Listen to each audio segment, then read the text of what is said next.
Zambia has distanced itself panhau disputed elections dzenyika yezimbabwe. We know kuti vanhu vazhinji vari kufamba machitaura masvike kuti Sadc is useless.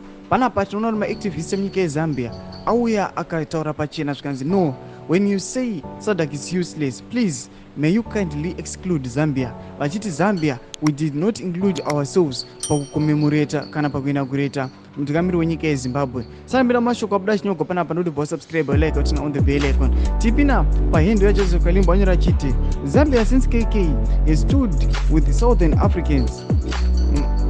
Manawasa then now Hichilema. During the Mumba report, Zambia was left alone to speak for you all. When you say Sadc is useless, leave Zambia out because you have never sided nor congratulated your oppressors. Fake election wins. Ndo mashokani achara pana pachiti aiwa panoema disputed elections Zambia ndio yakatosimuka ikatotaura ikatokera out an investigation. Mumba akatopiwa the mandate yekukera out the zoom yakatoti aiwa my elections emunyika yezimbabwe they are disputed.